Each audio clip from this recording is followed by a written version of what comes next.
since day one. Something's been missing, I know it's time to transition to a new kind of way and let the passion come out. I'm a dreamer. Time slows down when I am singing my heart's true song. Comes when I'm dreaming, I know what it takes. I need my soul to scream out. I'm a dreamer. I need to choose, need to decide. Time to stand up, jump to the other side. One way to go, I won't know until I try. I need my soul to scream out. Hello, this is Sade with the Self-Love Extraordinaire. Thank you for joining me again on my channel. This channel is about everything and all things self-love, self-care, and being self-aware. Thank you so much for joining me once again. Be sure to also follow me, subscribe, like, comment, all that good stuff, and also follow me on my podcast, From Slow Procrastination Back to Self. On Anchor, you can find me on Google Podcasts, on Spotify. We talk about basically the same things here, all dealing with self and being your best self. And so, yes, and so that's what we're doing here up in Okay, so this video is about triggers and how triggers are your teacher, and I'm about to tell you all a story about how one of my triggers actually became my teacher, and how I allowed, when the student is ready, the teacher will come. So are you gonna let your teacher of triggers come or not? It's best to deal with your triggers when it comes up, and some people don't even know how to identify their triggers, or they don't even know what a trigger is. A trigger is basically a unhealed emotional wound. So whatever happened, that was like a powerful moment in a past moment, a past experience, or childhood. Mostly those really come from. Could be more experience, of course, but it's usually a childhood or a past experience. Is when triggers actually come up. And so if you have an unhealed wound from whatever is going on in your life right now to the present, and it comes up and you don't know how to deal with it, most people would react instead of observe. And that is what I've learned. I learned to, instead of react and be scared of my trigger, because I remember when my triggers, when my mom passed from breast cancer and everything, and when triggers used to come up regarding that, I would immediately just I wouldn't pay attention to it. I would just leave it alone. I would just ignore it, or I would completely get it out of my head. I wouldn't want to think about it. But the more you leave it alone, the more it festers like a disgusting wound, and the more it festers and the more it gets into your skin and start going all in your skin and start basically just engulfing you. It'll take over you before you know it, if you don't heal or even identify or observe or even welcome your triggers into your home. Because once you do that, you're able to identify your triggers, and you know what to work on and what the healed part of you can possibly be if you are ready to take that next step.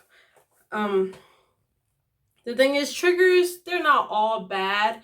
They are a reflective experience if you learn to observe what they are. Triggers seem bad, yes, because they are unhealed wounds. But once you let the trigger in, then you could see where you need to work on. And it's a good time for reflection. It's a good time to observe yourself and what you need help with.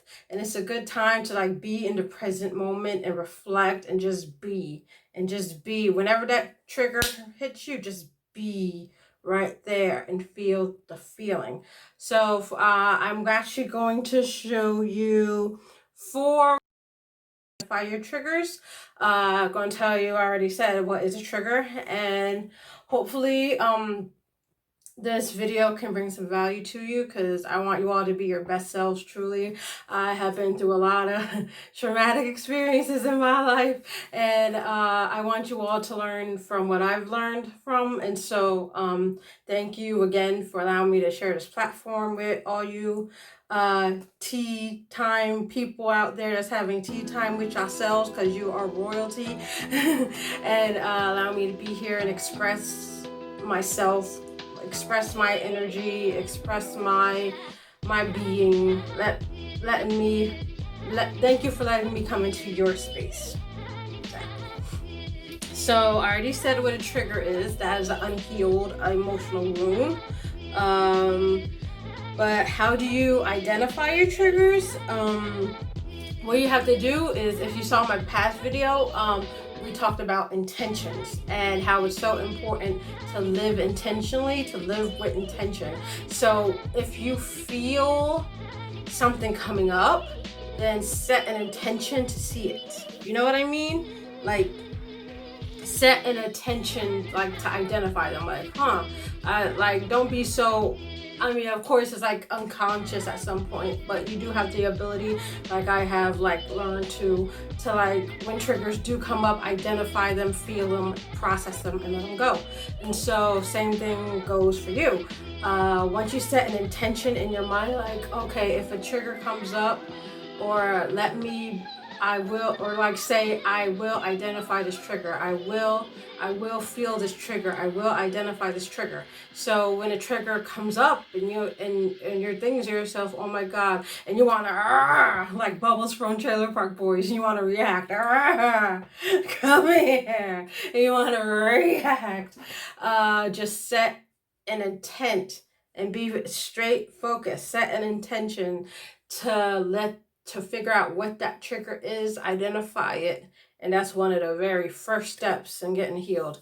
To first identify the trigger, see it, you know it's there. It's not a ghost. It's not a ghost anymore. You see it, you identified it. It's real now. It's tangible now. You know what it is. You can't, like, hide from it anymore, because now your brain knows what it is. You told your brain, okay, this is my trigger, so identify it. That's the first step. I know this ain't like an AA meeting or anything, but seriously, that is the first step. You must set an intention to identify your trigger. 2, you have to find the why. Find the why, because there is a root cause. Just like a tree grows from the root, there is a root cause to why you're feeling what you're feeling, to that emotional reaction, that emotional trigger. And so there is a root cause to every emotional wound you feel, obviously. And so once you figure out why that trigger is happening, why that trigger is coming up at this certain time. Is it, like, for me, is it like a keyword? Like, is it like a picture? Is it like a person? Is it a memory? Like, you have to be able to identify your why, and why what happened to you connects with why this trigger is coming up. It's funny because I had a traumatic experience from my mom. She died from, I'm not diagnosed with anything. I've been to the loony bin, yeah. But they said I was impulsive and moody, but they didn't give me like a concrete diagnosis or anything. But so I say that to say, like, okay, so my mom, she died from breast cancer, metastatic breast cancer, very, very young. She was like 60s. And when that happened, I actually watched her die in the hospital. I felt her cold body and everything. I felt her warm at one point, then I felt her in the same like time frame, cold. And I saw them, like, roll my mother out in, like, the black body bag, and, like, roll her out to go to the freezer. I blanked out. There was, like, some church people around me. It was the whole thing. And so so, like, whenever I hear breast cancer or see, or even, like, it goes so far for me as to, like, even see breast cancer, like, written down somewhere, like, my heart will immediately start, like, beating, like, fast. and like I start to get like a mini panic attack, you could say. And I've learned over the years to really I used to run away from that, but now I feel it and I realize that it's something that will probably never go away, honestly. But I realize like it's still here and I'm still carrying it, and in a way my mom is like still with me in a way, you know what I mean, in that point, in that aspect. And so like whenever I see like breast cancer, like I'll give you an example, a recent example. So I was watching the Midnight Gospel on Netflix. If y'all haven't watched the Midnight Gospel on Netflix, you should. It's really good. And so at the last episode, Clancy's mom actually ends up dying from breast cancer. And let me tell you, I cried in front of my boyfriend through the last 10 minutes of the episode, when she like actually dies and everything. And in the last in the ending credits, they were like there was a song playing on Clancy's radio saying, "Oh, I'm not alive, never dead. I'm not alive, never dead," something like that. And I'm like, that makes sense, because in a way, when we all die, we just go to the ground, or everything is energy, scientifically proven here, everything is energy. So most likely his mom or my mom is just energetically in a different sphere or whatnot. But like I'm saying this like to say that I lost my train of thought, that there is a root cause for like every emotional reaction you feel. And when you identify it, when you know why you're feeling the way you are, why that triggered you, it is one step closer to healing. You're getting one step closer to healing. The more you feel it, the more you let it in, the more you let your emotions out, the more you feel it. You know, you don't want to feel the feel, but you gotta feel it anyway. The more closer you are to maybe not healing all the way yet, but you're on the right path. And I'm grateful to say that I have grown leaps and bounds from running away. I still to this day though don't even watch the same shows my mom and I used to watch. The last movie we saw was Lakeview Terrace. I refuse to watch Lakeview Terrace. You know about the movie with the couple and their something, I think with Samuel L. Jackson in it, that one, yeah, y'all know what I'm talking about. And so I refuse to watch that, but I'm just saying that to say, at least I know my why, at least I know there's logical reasoning behind things that I do and the things that I don't do. And I'm able to let that be a guide and let that be a teacher to see what more I have to work on. I do give to like the Breast Cancer Association and everything, and I do support breast cancer causes and whatnot. But I'm just like saying that like to say like at least I know my why, at least I know why I feel why I feel, and you shouldn't just be going through life lackadaisical, not knowing why you feel the way you feel. If those triggers come, let them come. Because the thing is, the more like you observe your triggers versus like reacting to triggers, the more you like observe and you're in like a still place instead of like reacting to like the triggers all the time, you're able to be still. You're able to flow. You're able to really feel it and be in the moment and let it why this is happening, and to realize that okay, I still need to work on this, and that is fine. That is absolutely fine. That I still need to work on this. At least I've identified it. At least I'm and instead of fighting it, which is like reacting, I am being still and observing it and letting it come to me and letting me go to it. We are meeting in the middle now.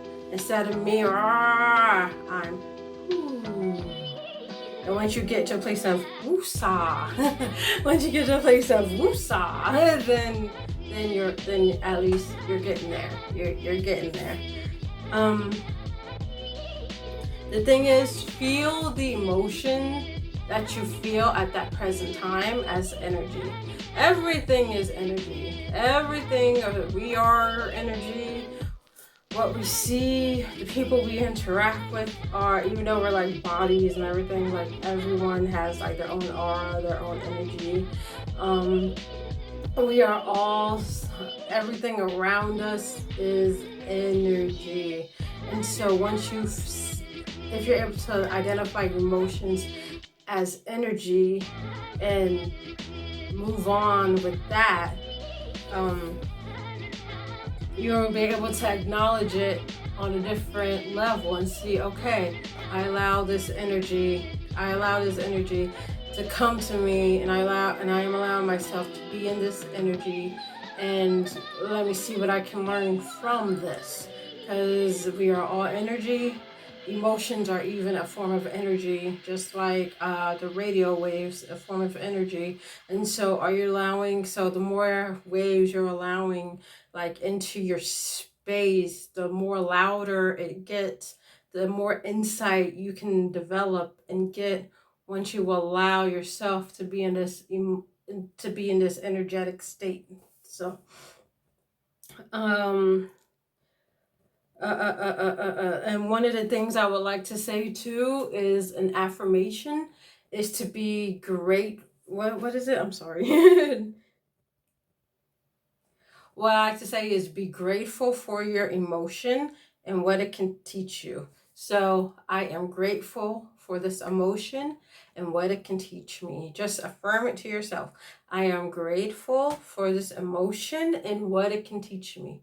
I am grateful for this emotion and what it can teach me. Because, once you allow more gratitude in, more insight and more love and more understanding comes out, and the more you gain. And so even in a hard time, like actually acknowledging a trigger, just be grateful. Be grateful. Be grateful for the emotion and what it can teach you. Just keep saying that over and over and over. If you feel it coming up, be grateful for I am grateful for the emotion and what it can teach me. And once you actually feel the trigger and understand it, just process it. Just take it all in and process it, and then move forward from there. Of course, don't push yourself to acknowledge it if you're naturally resistant or anything. If you're resistant, don't even try. It's not that time yet. But if you are able to be in a state of mind to process it and understand, then just process it. Sit with your emotion. I think my first video on this channel. Sit with your emotion and move on, and process it and move on. Go about your day. You acknowledged it. You recognize it is here. It is sitting in front of you. It is no ghost. Your trigger is not a ghost anymore. You acknowledged it. You know it's here. It is real. It is real now. And so now just process it and let it be. This is Sade. This is Sade with the Self-Love Extraordinaire, with everything and all things self-love, self-care, and being self-aware. Thank you for joining me on this video. I really appreciate it, y'all. Thank you so much for joining me. And remember to have tea time with yourself, because you are royalty. Be sure to like, share, subscribe, share with all your friends. Stay safe during this corona pandemic, and thank you so much, and make sure to join me on the next one. See you next time, royalties. Bye.